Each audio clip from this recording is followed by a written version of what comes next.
Today, let's talk about bleeding reduction in left ventricular assist device patients with aspirin discontinuation, ARIES-HM3 trial.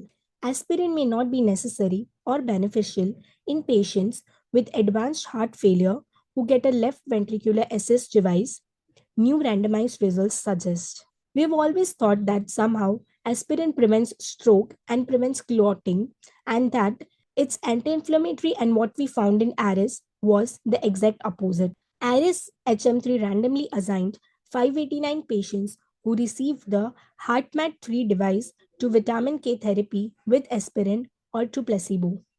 Coming to the results, the bleeding rate would decrease by 34%, and that gastrointestinal bleeding in particular would decrease by 40%.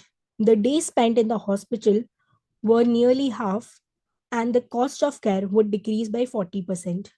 The researchers found that 74% of patients in the placebo group met the primary endpoint of being alive and not having any hemocompatibility events at 12 months versus 68% of the aspirin patients. The rate of non-surgical bleeding events was 30% in the placebo group versus 42.4% in the aspirin patients. The rates of gastrointestinal bleeding were 13% and 21.6% in the respective groups. The placebo group spent 47% fewer days in the hospital for bleeding, with hospitalization cost 41% lower than the aspirin group.